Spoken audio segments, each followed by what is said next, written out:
es una rama de la medicina, pero sí podemos conocer generalidades, adentrarnos un poquito y empezar a ampliar nuestro conocimiento. ¿Qué entendemos por sistema endocrino? ¿A qué se refiere lo endocrino? ¿Dónde quedó el micrófono?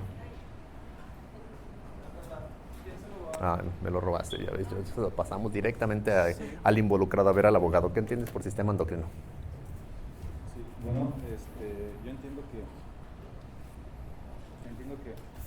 A ver, porque ya van tres entiendo. Ay, entonces, te lo estamos contando. A ver, ahí. ¿Qué entiendes? sí, que el sistema endocrino estará en función de las glándulas, que son las que producen las hormonas.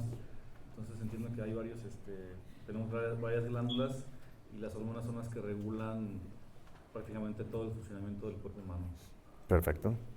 Y porque siempre cuando ustedes apliquen un fármaco, tienen que pensar que pueden alterar su sistema endocrino. Entonces tú le vas a decir a quien vayas a asesorar de que no quieres afectar su sistema endocrino porque te va a decir qué es el sistema endocrino. ¿Cómo, perdón? ¿Qué es el sistema endocrino? A ver, porque apenas vamos a ir como trabajando sobre eso, ¿no? Pues bueno, ¿Qué hace? yo la verdad ¿Qué en haces? estos temas soy nueva. Yo Pero para ti, ¿qué entiendes? no sé. ¿A qué te suena endocrino?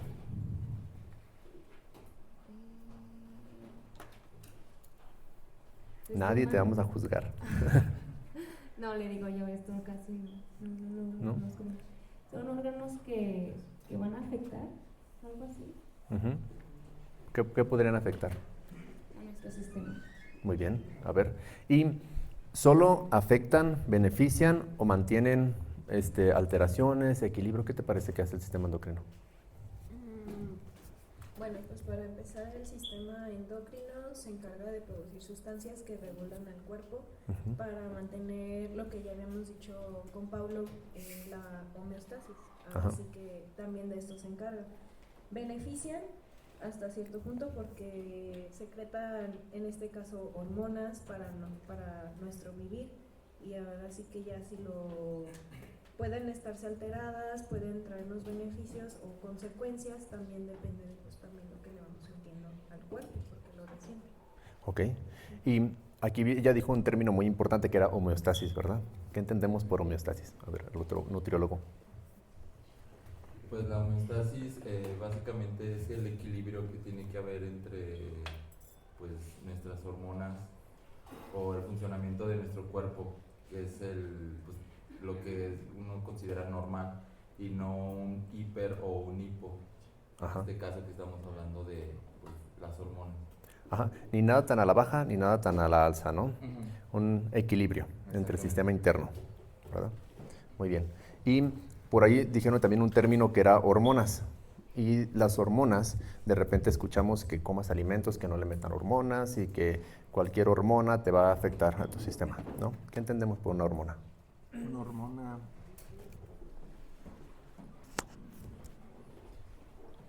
sería... ¿Es buena, es mala? Es buena y compone lo que es al músculo. No sé, sería mi opinión. Muy bien. Pues entonces vamos a hablar un poquito y introducirnos un poquito en el tema. ¿Qué es lo que podemos ver en esta diapositiva? ¿Qué es un sistema endocrino? Un sistema endocrino, pues es el sistema regulador. Lo de endocrino viene de una palabra griega y significa interno, ¿no? En sentido, pues sencillo. Todo el medio interno. El medio interno, como lo comentaron algunos de nuestros compañeros, se habla de mantener un equilibrio. ¿Quiere decir que nuestro cuerpo siempre está en equilibrio? No. Depende de la hora del día, depende de nuestro estado de ánimo, depende de cómo comimos, cómo dormimos, depende de si cuando dormimos teníamos luz o no teníamos luz, depende si nos repusimos el tiempo. ¿Cuánto se necesita para descansar? Algunas personas necesitan 6 horas, algunas 8, algunas 4. ¿Esto de qué depende? Del organismo de cada uno. ¿Quién se va a encargar de decirle que está haciendo bien o está haciendo mal o de regularlo? Pues en sentido externo sería la mamá y la abuelita, ¿no? Hijo, no te desveles. Hijo, come bien. Hijo, no, ponte un suéter porque hace frío. Y en el sistema interno, nuestra abuelita y nuestra mamá va a ser el sistema endocrino. ¿sale? Este se va a encargar de regularlo. ¿Solo el sistema endocrino funciona? Pues no, también existe otro sistema a la par, que es el sistema nervioso, ¿sale? Este funciona de otra manera, ahorita lo vamos a ver en general, pero ¿cómo el sistema endocrino se encarga de mantener esta homeostasis, este equilibrio? ¿Quién le dice? ¿Cómo lo hace? ¿Está lleno de cables? ¿O quién lo mantiene en este equilibrio constante? Pues lo mantiene en un conjunto de hormonas, como lo comentaron por aquí. ¿Qué son esas hormonas? Vamos a verlo. Unas sustancias que se encargan de decirle a esa parte del cuerpo que necesitas que se mueva, a esa sustancia que necesitas que active este músculo, que lo active. ¿Cómo funcionan? A través del torrente circulatorio. ¿Y quién le dice a esa hormona que se produzca? Las glándulas, ¿sale? Las glándulas, que son tejidos especializados. Vamos a verlo un poquito más de otro esquema, porque parece un poquito revoltoso. En sentido general, ¿cómo funciona nuestro cuerpo? ¿Por la gracia divina? Puede ser. Puede ser, porque ¿quién puso todo eso ahí? En la religión que quieran creer, en el poder que quieran creer, pero alguien puso estos dos sistemas en nuestro cuerpo. Y nosotros nos encargamos de estudiarlos. ¿Cómo se fue estudiando? A través de los años. ¿Cómo surge la curiosidad del ser humano por saber cómo funciona nuestro cuerpo y cómo funciona nuestro medio externo? De la observación. De la observación cada uno va a sacar sus conclusiones. Y de eso ustedes lo van a ver. Es muy común que diga alguien, a mí me ha funcionado esto porque yo he visto, ¿no? Pues la literatura dice que le dé esta sustancia, pero yo he visto que les funciona mejor esto. Pues sí, de la observación podemos sacar conclusiones. La experiencia nos da unas mejores herramientas, pero primero tenemos que tener una base para tomar una mejor decisión. Y ya luego empezar a observar, porque ya hay algo que se estudió. Si solo actuamos en un solo rubro, es decir, solo tomamos nuestras conclusiones de lo que vemos sin tener ningún conocimiento previo, podemos equivocarnos en nuestras conclusiones, ¿sale? Eso es diferente a si tenemos una base y después vamos sacando conclusiones conforme a la aplicación. Los que tienen una licenciatura no me dejarán mentir que en eso se basa el método científico. Primero tienes una base, luego generas una observación, de la observación generas una hipótesis y luego hay que corroborar esa hipótesis. Y no solo de un día, son muestras grandes. Entonces, en eso se basa. Si no, entonces sacamos unas conclusiones externas. ¿Cómo podemos simplificarlo? Hay un chiste, ¿no?, que dice una niña que llega a preguntarle a su papá y a su mamá que le dejaron de tarea ver qué está más lejos, la luna o Hawái. Y el papá le dice, pues está más lejos Hawái. ¿Por qué?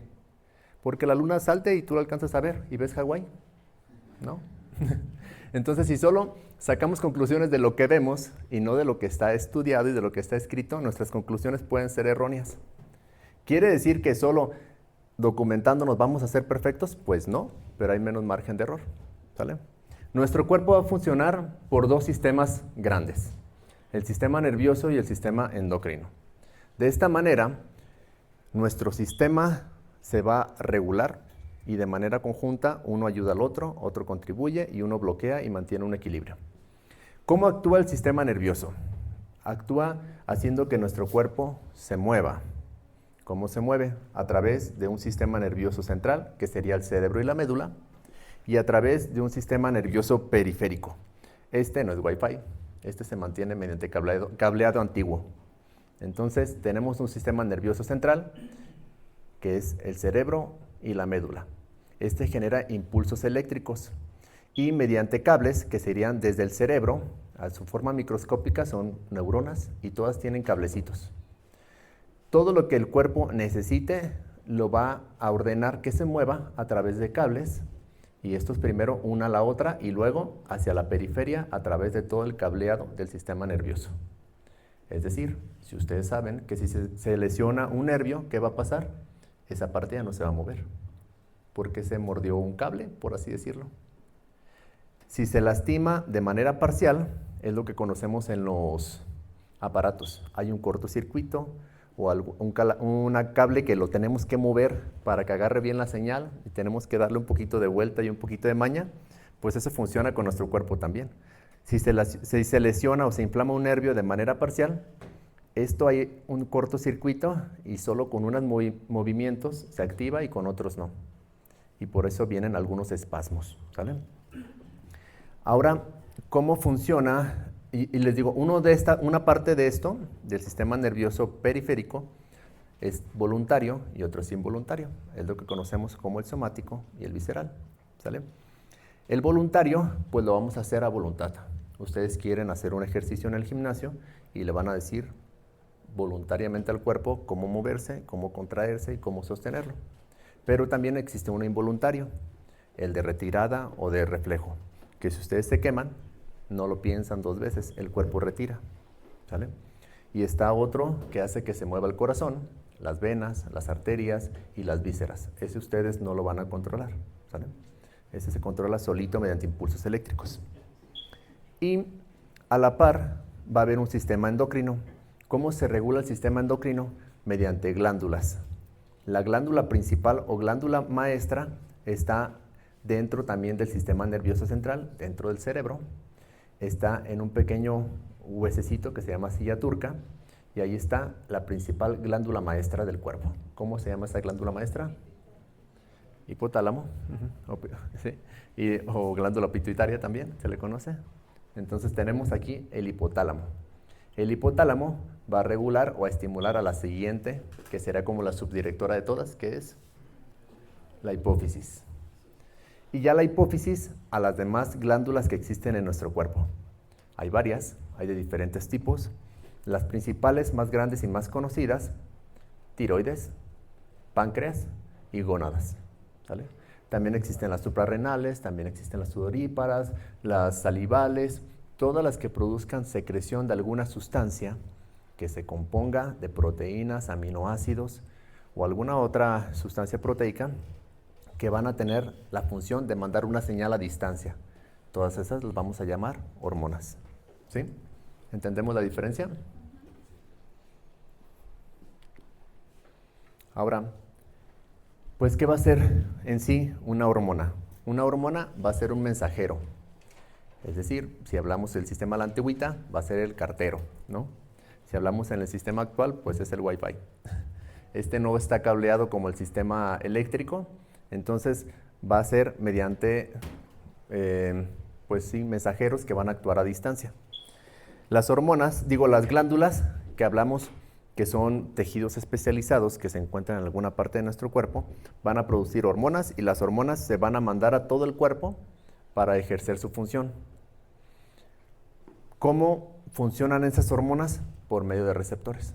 Es decir, el hipotálamo va a producir solo hormonas para la hipófisis y solo directamente a la hipófisis mediante un conducto especializado. Pues no, va a producir hormonas a todo el torrente circulatorio, pero solo la hipófisis las va a captar. ¿Se me explicó? Es como el sistema de llaves. Puede que por aquí esté el guardia con las llaves de todos estos salones, pero con una va a abrir todos, pues no, ocupa una llave para cada salón. Puede andar por aquí circulando con la misma llave para todos y sin que le digamos dónde esté, dónde estamos nosotros, solo va a abrir esta. Si solo lo mandaron a abrir este auditorio. ¿Se me explicó? Esto va a pasar con las hormonas. Van a circular por todo el cuerpo mediante el torrente circulatorio y van a actuar solo donde deben actuar, porque solo ahí hay receptores específicos para esto. Solo ahí está la cerradura para esta llave. ¿Se me explicó? Vamos a verlas porque en sí estas son las funciones que hablamos ahorita.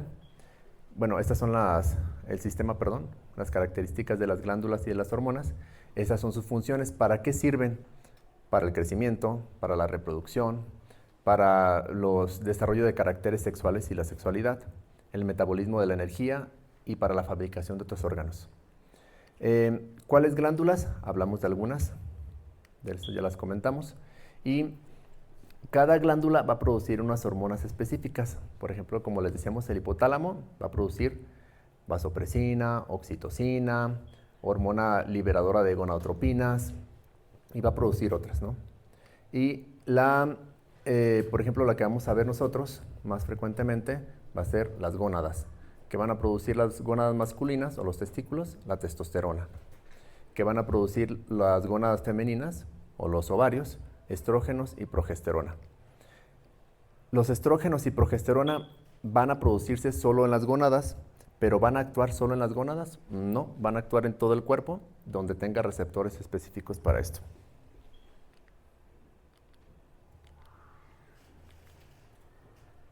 ¿Hasta aquí alguna duda? ¿O algún comentario? ¿No? Se va comprendiendo un poquito ahí la diferencia entre el sistema eléctrico, el sistema endocrino, cómo funciona una glándula, cómo funciona una hormona, ¿sí?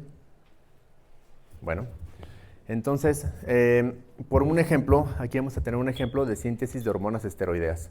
¿De dónde sale este nombre de esteroideas? ¿O a qué se refiere hormonas esteroideas o esteroides? ¿Los esteroides solo son los anabólicos? Por su composición a nivel químico, A ver, denomina que son derivados de los ésteres. para que te escuchen.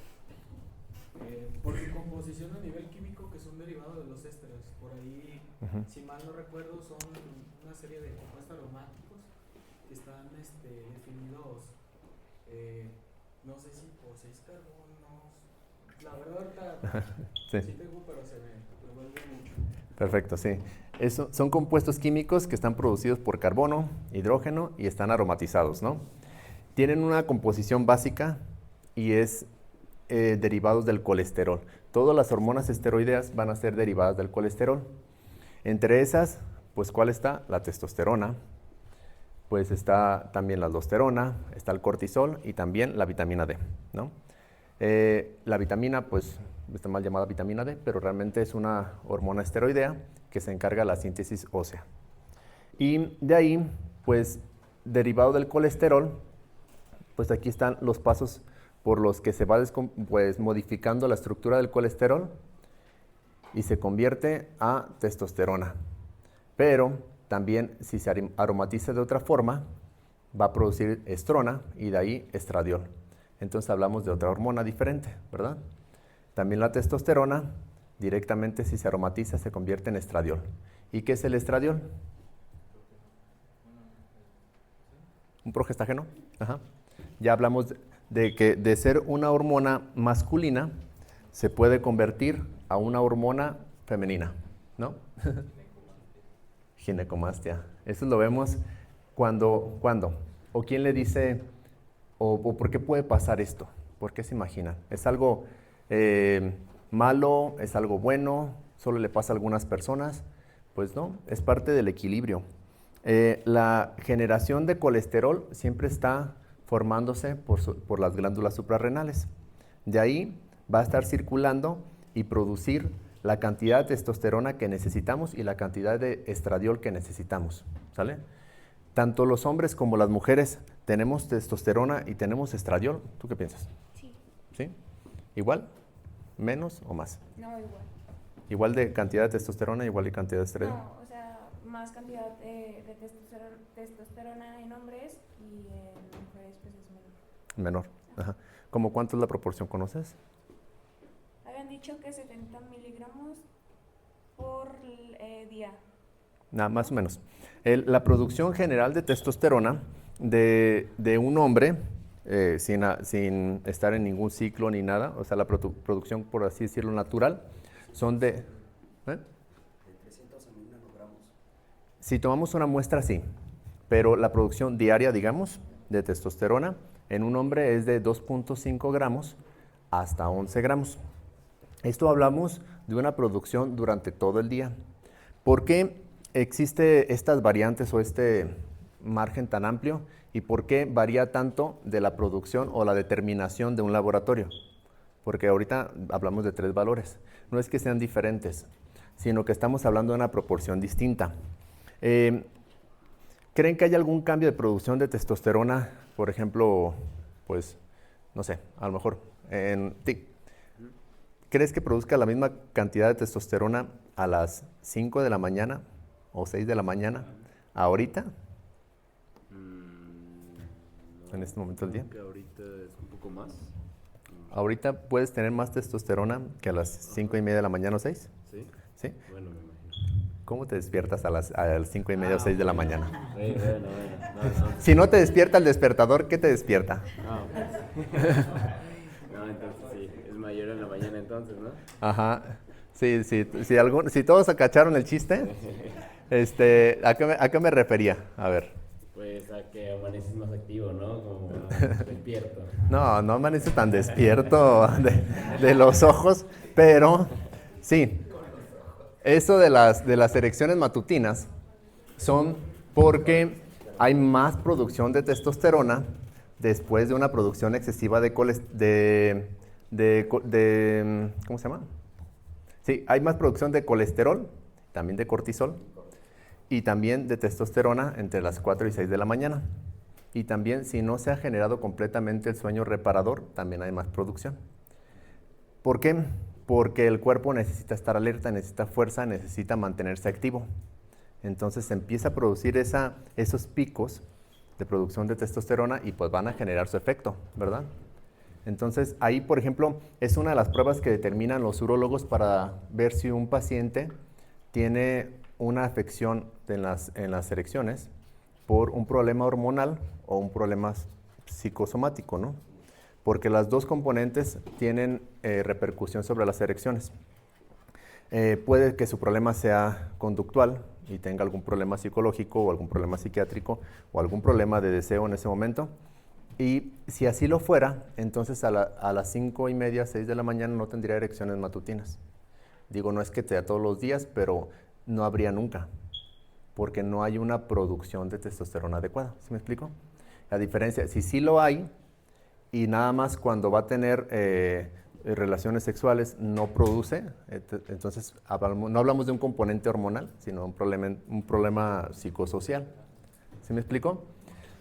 Ahora, si ese problema, bueno, esa fluctuación hay a las 6 de la mañana a diferencia de esta hora o a las 5 de la tarde, entonces hablamos de que el cuerpo, conforme a la actividad, va generando fluctuaciones normales. Esto no es enfermizo, no es patológico, es una respuesta funcional, es parte de un equilibrio, ¿sale? Durante la mañana, durante la tarde, durante la noche, de acuerdo a la actividad, se van produciendo picos. Y esto lo va regulando el mismo sistema endocrino y tiene por eso ese margen tan amplio. Ahora hablamos de 2.5 a 11 gramos de testosterona en 24 horas en 4.5 a 5 litros de sangre que tienen ustedes, ¿sale? Ustedes cada día van renovando sus células sanguíneas, cada día van produciendo un poquito más, un poquito menos de sangre, dependiendo de sus necesidades también. Pero en promedio son 4.5 a 5 litros que tienen en su cuerpo circulando, ¿sale? Entonces, en esos 4.5 a 5, los hombres producen 2.5 a 11 gramos de testosterona durante 24 horas, ¿sí? Las mujeres van a producir un 10% de esa cantidad. Entonces, ¿cuánto corresponde de 2.5 a 11 el 10%? 0.25 a 1. A 1 gramo de testosterona en 24 horas, que es parte de las necesidades que requiere las mujeres para producir también hormonas y para sus funciones adecuadas, que ahorita las vamos a ver. Ahora, ¿quiere decir que eso es lo que toma el laboratorio? Es decir, les quita los 4.5 a 5 gramos de 4.5 a 5 litros de sangre para ver cuánto producen de testosterona. Pues no se puede, ¿verdad? Toma una muestra representativa. Toman un tubito de sangre que contiene 3 mililitros a 5 mililitros, que luego cuando les quitamos muestras a los pacientes dicen, de por sí tengo anemia y me está sacando más sangre. Y yo, usted tiene 4 litros, o sea, 3 mililitros no le va a hacer nada de diferencia, ¿verdad? Esos 3 mililitros, el laboratorio toma una pequeña porción y saca diluciones. Entonces nuestro valor nos lo va a dar en decilitros. Y ese decilitro tiene que tener una relación no en gramos, sino en nanogramos. Por eso el laboratorio nos lo va a reportar de 250 a 1000 nanogramos por decilitro. ¿Sale? ¿Se entendió la diferencia? Ahora, ¿qué es lo que va a hacer el cuerpo si le falta o estamos más cerquita de los 2.5 gramos y realmente ustedes están en el gimnasio activando sus músculos y haciendo una rutina de ejercicio pesado. Necesita más testosterona para la síntesis de proteínas, ¿verdad? ¿Qué es lo que va a producir? Estimular al hipotálamo, que hablamos, el hipotálamo es la glándula maestra, va a estimular la hipófisis y de ahí va a estimular a las glándulas suprarrenales para que produzcan más testosterona. ¿Sí? Es la señal que el cuerpo le produjo, o sea, un sistema eléctrico haciendo que se movieran los músculos, activó un sistema endocrino, lo estimuló, así como trabaja, y de ahí produjo más síntesis de testosterona porque la requerimos. Y por eso se subió un poquito más el nivel de testosterona. Ahora, ¿qué pasa si nosotros le ponemos un montón de testosterona, se desbocó la hipófisis y produjo de más? Realmente produjo un montón de testosterona, nadie la reguló y hubo ahí un desequilibrio, porque puede pasar. El sistema, todos los sistemas endocrinos de repente se pueden desajustar por alguna enfermedad o algún otro medicamento o alguna otra situación como una situación de estrés extenuante. ¿Qué pasa? Produjo demasiada testosterona. ¿Cómo la equilibramos? La aromatiza. Por eso tenemos esa enzima en nuestro cuerpo, ¿sale? La aromatiza y la convierte en estradiol. Quiere decir que hubo un desajuste. Ajústalo. Eso entiende el cuerpo, ¿sale? Todas las reacciones que tiene nuestro cuerpo en ocasiones no son completamente malas. La intención no es mala. La intención es buena, la intención es regular. El problema es que en ocasiones se sale de control y actúa de manera excesiva o sostenida, y es cuando se vuelven enfermedades. ¿Han escuchado las contracciones musculares? Ustedes que han trabajado con entrenos y que ustedes mismos tal vez las han padecido. ¿Qué viene a ser una contractura muscular? Una contracción sostenida de un músculo. ¿Por qué se contrajo de manera sostenida? Porque se vio amenazado. O porque vio que su estructura ósea estaba amenazada o su órgano que protege estaba amenazado. Si algo lo amenazó, ponte rígido para detenerlo. Nada más que el problema es que es como los policías, actúa después y luego se mantiene ahí haciendo la de tos y no resuelve nada. Pero así actúa. Entonces, fue una respuesta de defensa. ¿Sí? Ahora, como les decía, son completamente malas, es decir, ¿no las requerimos? Pues no.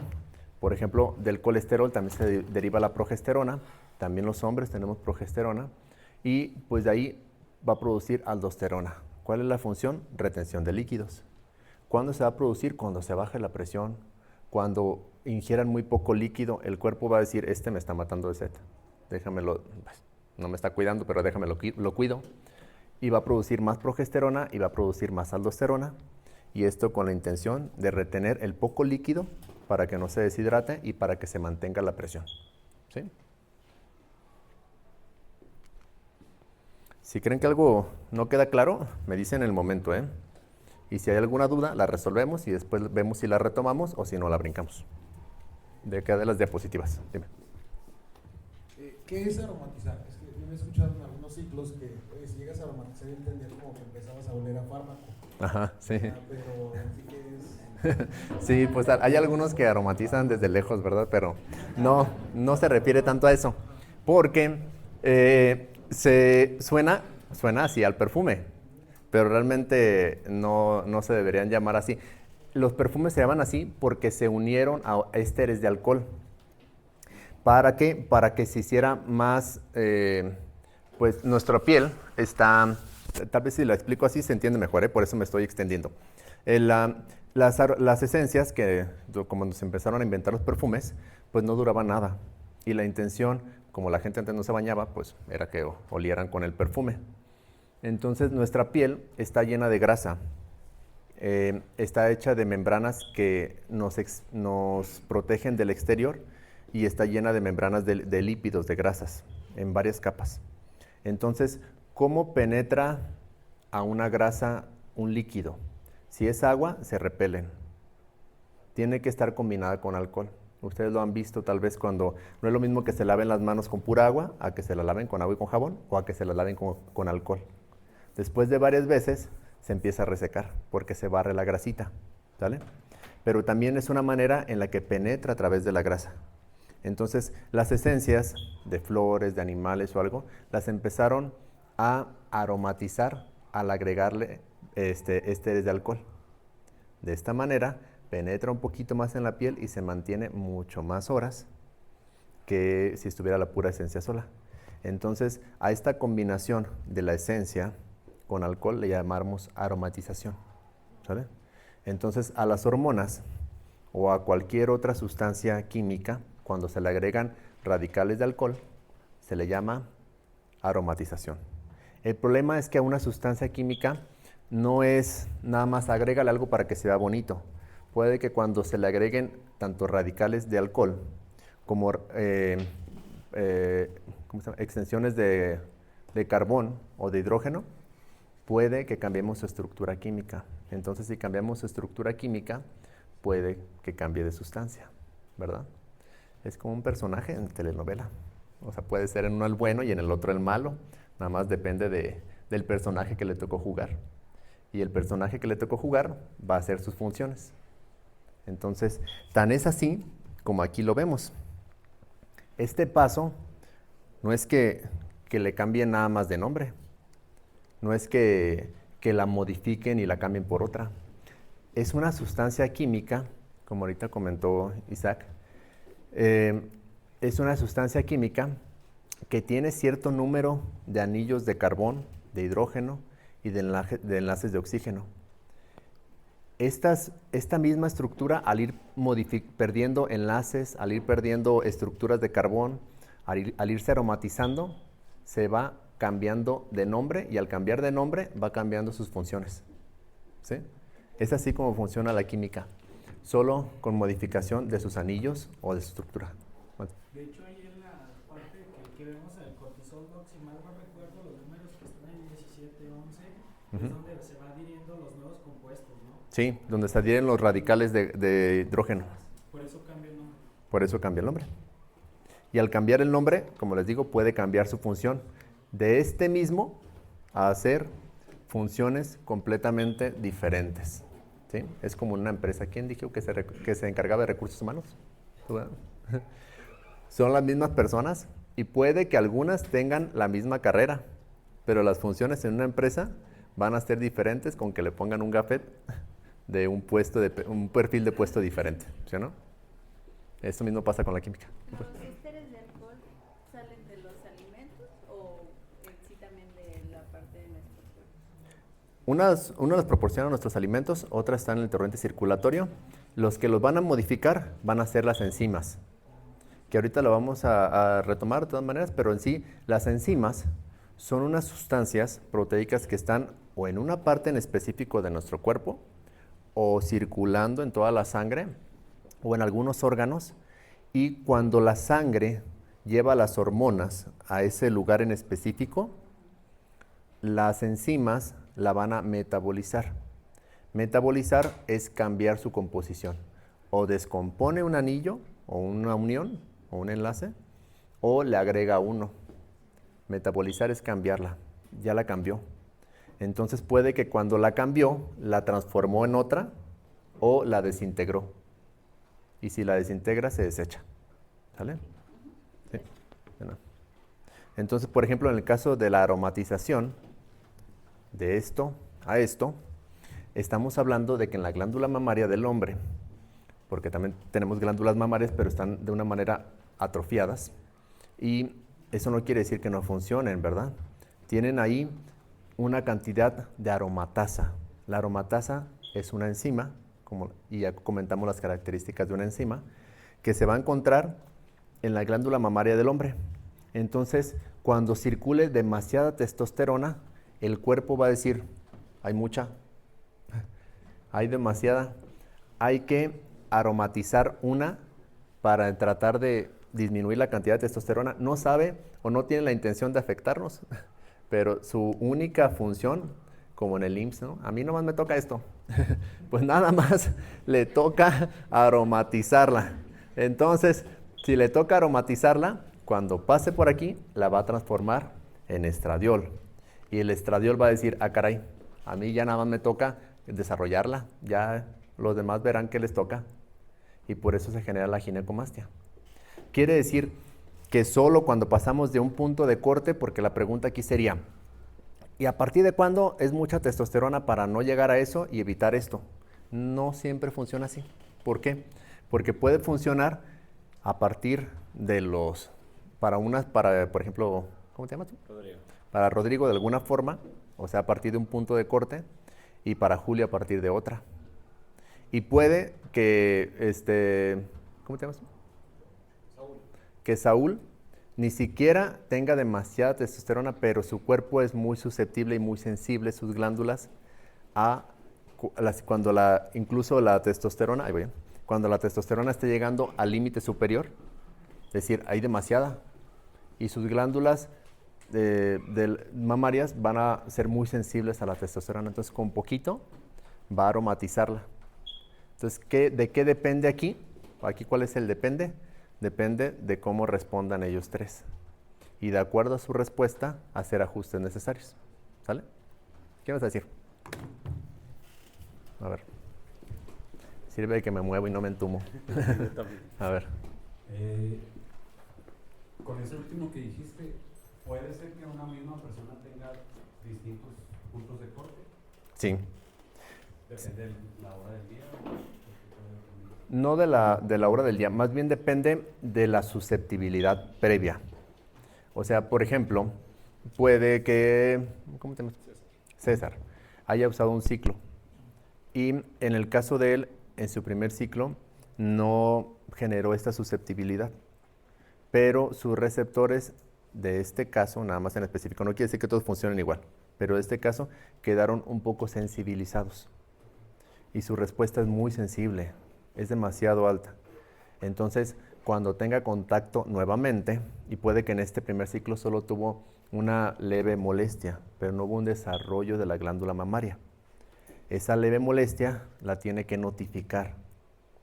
En caso de que él decida tomar un segundo ciclo, decir, mira, a mí me pusieron nada más 200 miligramos de testosterona a la semana y solo fueron 2 meses, pero con eso yo notaba mucha molestia en el pecho, tanto cuando me recargaba como hasta con la ropa. Entonces hablamos de una susceptibilidad. Y dice, pero no se me modificó nada. Pues no, pero hubo ahí una susceptibilidad. Ese digamos que es un dato para que tú lo tomes en cuenta. Si él decide tomar un segundo ciclo y tú lo vas a asesorar, decir, a ver, él es muy susceptible. Porque no, eso es una de las reglas que decía Paulo, ¿no? No es toda una receta. Ah, empezó con 200, el siguiente ciclo es de 400, el siguiente... No, a ver, ¿cómo te fue? Tanto en ganancias como en efectos secundarios, como qué notaste, porque esto nos habla de una susceptibilidad. Entonces, en el segundo puede que esa susceptibilidad sea más fuerte. Vamos a empezar con eso, o vamos a empezar con un pequeño aumento muy gradual, muy leve, y vemos si sigues presentando esa susceptibilidad y esa sensibilidad, probablemente o bloqueamos los receptores o disminuimos la dosis. ¿Se resolvió tu duda? Sí. Gracias. Dale. ¿Alguna otra duda? Yo. Entonces, Déjate el micrófono porque luego la gente no te escucha. ¿Qué es lo que determina la susceptibilidad o la capacidad que tiene el cuerpo para procesar, en este caso, el uso? La genética.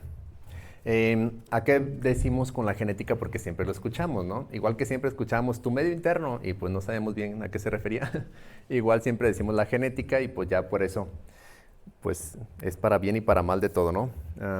Mi genética dice que hasta ahí llego, mi genética dice que puedo más. Pues bueno, vamos a ver a qué se refiere la genética. Ahorita vamos a ver cómo es que funciona la llave y la cerradura, ¿no? Es decir, la hormona con el receptor. Pero en términos generales, la genética o el cuerpo de cada uno, de acuerdo al uso, a sus nutrientes cuando se estaba generando, cuando se desarrolló en el útero de su mamá, de acuerdo a los nutrientes que recibió en sus primeros años de vida, tiene distinta calidad de sus órganos y distinta calidad de sus receptores.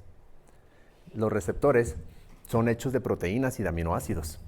Entonces, de acuerdo a la nutrición y al desarrollo de cada persona, los receptores son de distinta calidad. Vamos a poner un ejemplo con la diabetes. Las personas que tienen diabetes, pues es por un problema también genético y del metabolismo de la glucosa. Pero no todas las diabetes son iguales. Una es porque no produce suficiente insulina para metabolizar o para consumirse el azúcar.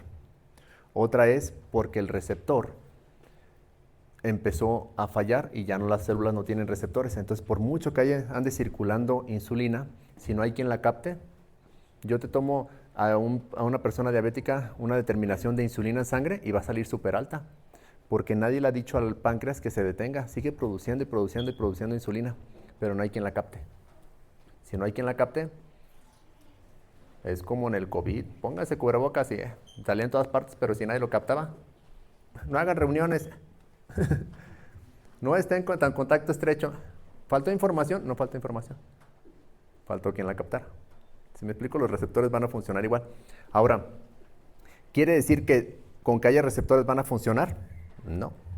Hay receptores que son de muy mala calidad.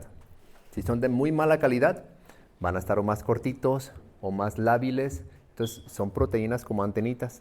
Puede que cuando pase la hormona lo tumbe y ni siquiera se fije bien a la célula. Entonces, no hay quien lo interprete. Entonces, vamos a poner el ejemplo de los niños en las casas en el COVID, siguiendo con el mismo ejemplo.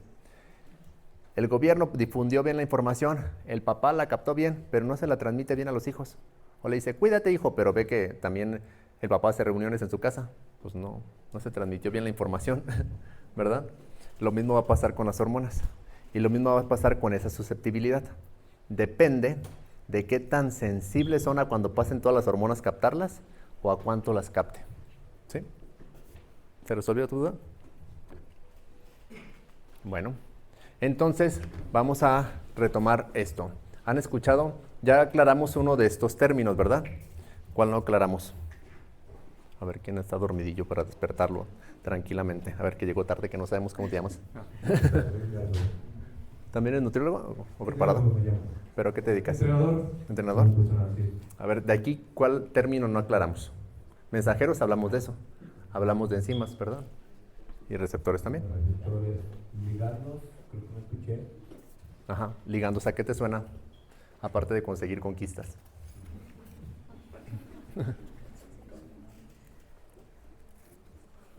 ¿Tú lo habías escuchado? No del todo. ¿No? Le voy a decir a Pablo que nunca te había comentado eso. No es cierto. ¿No? ¿A qué te suena? Si va a funcionar dentro de la comunicación del cuerpo para mantener un equilibrio, ¿qué función tendrían los ligandos? Pues como tratar en conjunto, ¿no? Uh-huh. ¿De dónde a dónde? A ver. De un punto a otro. De un punto a otro. O sea, suena a que fuera el intermediario. Uh-huh. ¿Sí? Sí. ¿Alguien tiene alguna otra opción de respuesta? ¿De unión? ¿De unión entre quién y quién? Entre dos, pues dos componentes o entre la información de dos. Entre la hormona y el receptor. Puede ser, suena que por ahí va. Tú, porque estás muy seria y así con la cara de... Voy a evitar el contacto visual. A ver. Pero te digo que ya tengo un colmillito para detectar esto. ¿Lo mismo? Ajá, ¿a qué te suena ligando? Pues ligar varias cosas, ¿no? A un verbo vas a decir. ¿Sí? Sí. Ligar varias cosas, unir varias cosas. ¿Sí?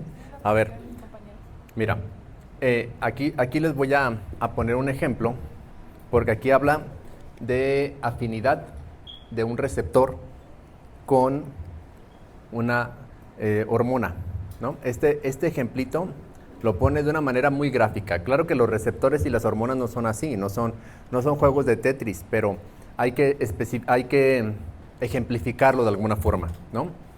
Los que están de este lado son los receptores y estas son las moléculas y este es el receptor. Entonces, las hormonas van a buscar con cuál tienen afinidad. En general, las hormonas van a actuar sobre el órgano que tiene los receptores para esto.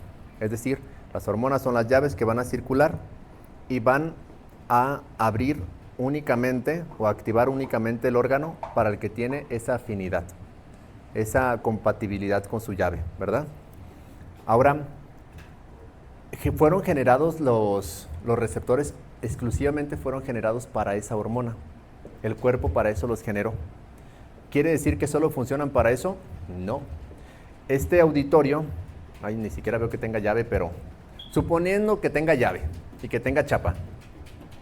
Ahí está abajo, tiene razón. Esa chapa que está allá abajo tiene su llave específica y probablemente venga con duplicado. ¿Quiere decir que solo una llave, solo esas dos llaves van a abrir esta? En teoría sí. Puede pasar que de entre 100 llaves que traiga el guardia, otra también la abra. Puede ser que sí. ¿Sí? ¿Nunca se han equivocado de carro y todavía lo han abierto? Porque a mí me pasó una vez, déjenme decirles. Y hasta le batallé y yo, claro que no era mi carro, era el de mi hermano. Y era de esos viejitos que obviamente pues, no abriría uno actual, ¿verdad? Pero ya está batallándole y al final sí lo abrí y le dije a mi hermano, me costó un montón de trabajo abrir tu carro y ya cambia de cochinada y todo. Y ya cuando nos íbamos, me dice, no, mi carro lo dejé allá y yo, ay, qué bueno que nadie me vio porque si no me hubieran metido a la cárcel. Pero aún así, hay llaves maestras también, ¿no? Que abren distintas chapas. Y hay otras que pueden coincidir. Entonces, ¿a qué voy con todo esto? Que existen los ligandos para eso. Los ligandos son estructuras químicas que van a actuar sobre receptores para los que no están diseñados inicialmente. ¿Sí me explico? Es decir, nuestro cuerpo tiene receptores exclusivos de testosterona y tiene receptores exclusivos de prostaglandinas. Cuando ustedes se golpean, para no entrar todavía con lo de la testosterona, cuando ustedes tienen un golpe, se produce una inflamación, ¿verdad? ¿Por qué se produce inflamación? Porque hay receptores de prostaglandinas ahí. El cuerpo va a activar esos receptores para que lleguen las prostaglandinas. ¿Qué son prostaglandinas? Son sustancias químicas que actúan como hormonas en nuestro torrente circulatorio para atacar o defender a nuestro cuerpo de agentes externos. ¿Sale? Por eso se inflama, porque se llena de células. Alguien activó ahí todo y llega toda la artillería pesada a querernos defender. ¿Quién le dice que eso se detenga? Tarda el cuerpo en darse cuenta que no había ningún daño y tarda en desinflamarse solito. ¿Sale? ¿Cómo lo podríamos desinflamar? Mandando una pastilla desinflamatoria, ¿verdad? ¿Como cuál es una desinflamatoria? Diclofenaco. ¿Cómo actúa el diclofenaco? El diclofenaco es una sustancia química que se genera en laboratorio y que va a actuar sobre los receptores de prostaglandinas para bloquearlos. Le va a decir al receptor, ya cálmate, ya llegué. Entonces las prostaglandinas van a circular y se van a ir de paso y no se van a acumular ahí. Entonces el diclofenaco va a actuar como un ligando antagonista. Hay ligandos agonistas y ligandos antagonistas. Los agonistas van a activar o a estimular el receptor para decirle que ya está ocupado o para que produzca algo. Y los ligandos antagonistas van a bloquearlo para que ya no produzca nada y para que se detenga. ¿Sí? ¿Sí me expliqué? O sea, los ligandos van a ser como la hormona que estaba esperando el receptor, ¿sí? Pero no es la hormona. ¿Alguien sabe algún ejemplo de anabólicos? Porque el cuerpo no tiene receptores para otros anabólicos, tiene receptores para testosterona. ¿Sí? Y esos receptores de testosterona pueden ser ocupados por otro fármaco que le va a decir, soy testosterona, actúa como tal, ¿verdad? Pero no sin los efectos secundarios completos de la testosterona. No se pueden inhibir todos porque de todas maneras lo estimula, de todas maneras produce algo, pero no todas las funciones de la testosterona, ¿sí? Entonces, miren, este ejemplito va a poner gráfico cómo es que actúan las hormonas. Bueno, esta es una glándula, va a producir su hormona y a un lado de todas las glándulas, porque aquí las vimos como de una manera también muy muy general, que así están las hormonas, las glándulas en nuestro cuerpo. Acá está, ¿cuál quedamos? Hipotálamo e hipófisis. Este pequeñito es la hipotálamo, hipófisis, y esta.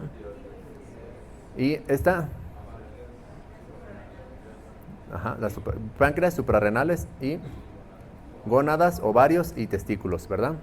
También el corazón va a funcionar como una glándula, ¿sale? Para producir unas hormonas que el cuerpo necesita para latir. Entonces, ¿cómo es que se conecta con el torrente circulatorio? A un lado de cada una de estas glándulas están llenísimas de venas y arterias, de diferente tamaño, pero la mayoría son pequeños vasos capilares. ¿A qué se refiere vasos capilares? Son la expresión más pequeña de las venitas. Cuando ustedes se cortan, no siempre ven una vena sangrando, ¿verdad? O una arteria sangrando. Hay ocasiones que son muy profundas y se alcanza a ver que manda estos pequeños chisguetitos, por así decirlo, salud, de sangre. Y se alcanza a ver la arteria, porque es demasiado grande. Hay ocasiones que no se ve que pulse, pero se alcanza a ver la venita, o cuando comen pechuga de pollo, no sé, se alcanzan a ver. Pero hay ocasiones en las que ustedes se cortan y no ven nada, solo ven sangre, y ven como si la piel llorara, ¿no? ¿De dónde llora? De que está lleno de capilares. Esos capilares son pequeñas venitas y pequeñas arterias, nada más que son demasiado pequeñitas y no alcanzamos a ver las dimensiones o el diámetro. ¿Qué función tiene que sean tan pequeñitas? Que entre más pequeñitas están más permeables. Las venas no están en nuestro cuerpo como mangueras, funcionan como mangueras transportando, pero también pueden volverse permeables como una coladera cuando ellas quieren, porque no son hechas de plástico ni de metal, son hechas de una estructura química muy especializada que se llama endotelio, y puede funcionar como las mangueras del gas o del agua. No sé si las han visto, las que están en los lavabos, que son como de metal, que si las haces al lado contrario de donde están hechas, se hacen permeables. Así funciona el endotelio, así funcionan las venas. Cuando quieren, se constriñen y por ahí nada pasa, porque sus pequeños orificios son tan microscópicos que no cabe ni una molécula de agua, menos una célula. Pero donde quieren o donde requieren sacar todo lo que tienen dentro, se abren y se vuelven permeables. Entonces requiere que su contenido se salga para que el órgano que esté ahí lo aproveche todo lo que tenga dentro. Entonces, de una vena a otra vena y con otros más especializados, se hace como una red de comunicación, como de la mafia, y se queda alrededor de cada glándula para captar lo que produce y para llevarle una respuesta de lo que produjo, ¿sale? Es así como se comunica. Entonces, gracias por su comprensión. Entonces, aquí está de una manera muy simplificada. La glándula va a producir hormonas. La hormona se va a meter al torrente circulatorio a través de estos capilares, se va a llevar a unas venas más grandes que irriguen todo el cuerpo, y después va a llegar a otras capilares, esta misma, de la glándula que quiere estimular o del órgano que quiere estimular. Ahí se va a abrir y va a liberar su hormona, la va a captar con el receptor que es específico para ella y va a producir su función. ¿Cómo se le llama a esa célula que tiene esos receptores específicos? Célula blanco o célula diana. No quiere decir que sea blanca y no quiere decir que tenga nombre de mujer, sino que se refiere a la diana de la flechita, ¿sale? Está preparado específicamente para actuar sobre ella, por eso es el objetivo, ¿sí?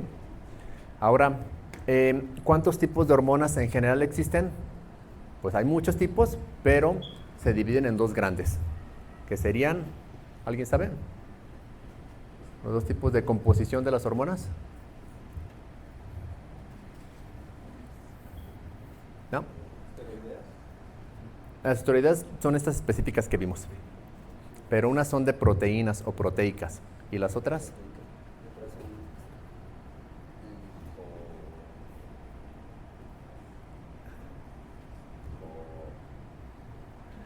Liposolubles o esteroideas, ¿sale? Las proteicas no son liposolubles, son lipofílicas. Lipofílicas quiere decir que le tiene fobia, por así decirlo, en este término, y que no se difunde a través de la grasa. Y las liposolubles, que son las esteroideas, sí se difunden a través de la grasa. Entonces aquí viene otro factor. Como dijimos, se producen de un órgano, se van por el torrente circulatorio. El torrente circulatorio tiene su primer filtro, que es solo abrirse en el órgano que lo ocupa. Aparte de un segundo filtro, que es que ese órgano que lo ocupa tenga los receptores para eso. Y aparte viene el tercer filtro, que sería que los receptores estén en la membrana o estén en el interior. ¿De qué va a depender? De que si la hormona que se produjo es lipofílica o liposoluble. Vean qué cosa tan especializada, por así decirlo. Si la hormona es para ver otra compatibilidad. Si la hormona es liposoluble, entonces los receptores de la hormona van a estar en la membrana. Entonces, los receptores de la membrana, como las esteroideas, son solubles en grasa, las membranas de todas las células, independientes de si es una célula del músculo, si es una célula del corazón, si es una célula del cerebro, si es una célula de algún órgano, todas las células van a estar cubiertas por una capita de grasa. Se llama membrana lipídica. Aquí está un ejemplo. Tiene grasa por un lado, grasa por otro, y adentro tiene aminoácidos. ¿Vale? Entonces, si la hormona no es soluble en su membrana, entonces va a tener un primer receptor para captarla y va a activar un segundo mensajero y va a llevarla a hacer si la proteína, la hormona no es sensible o no pasa a través de la membrana, va a tener los receptores en la superficie de la célula, porque no va a tener cómo pasar. Todas las que sean lipofílicas, como la hormona de crecimiento y la insulina, van a tener sus receptores encima de la célula, para que alguien la capte por ella, por así decirlo. Pero las hormonas esteroideas son liposolubles, pasan a través de la grasa y se pueden mezclar a través de la grasa. Entonces sus receptores no están afuera, están adentro. ¿Sale? Si los receptores están adentro, entonces entran, se difunden y llegan directito al núcleo de la célula, que es donde van a ejercer su función. ¿Sale? El núcleo es el que tiene los receptores. ¿Se entiende esta diferencia? Ahora, vimos como unas glándulas grandes, pero también hay otras glándulas pequeñas, como son las glándulas sudoríparas y como son las glándulas salivales. Las glándulas, de acuerdo a lo que secreten, pueden ser endócrinas, que fueron las que vimos, pueden ser parácrinas o pueden ser autócrinas o exócrinas. ¿A qué se refieren estos términos que suenan un poquito rebuscados? Endocrina ya vimos que funciona a distancia por dentro del organismo, que fue todas las que vimos. Pero también existen autócrinas. Autócrinas es que la glándula va a producir una sustancia para estimularse a ella misma. ¿Vale? Como el páncreas. El páncreas tiene una función autócrina, estimula una sustancia para estimularse a sí misma y así producir insulina. ¿Vale? Existen las parácrinas, que es la que está a un ladito para estimular a la glándula de un lado. Una a la otra, el compañero de un lado al otro lado siempre. Y las exócrinas, que van a ser las que van a producir la hormona que van a sintetizar o a producir a masa, la van a hacer hacia el exterior, como es las sebáceas, las sudoríparas y las salivales. Son las secreciones que nosotros vemos. En sí es como si fueran hormonas, pero van hacia el exterior. ¿Vale? ¿Hacemos una pausa? ¿Sí? 5 minutitos nada más. 5 minutitos nada más para que se despejen un ratito. Para que procesemos esta información, si quieren la platican y me dicen de una vez las dudas. 5 minutitos nada más, chicos, 5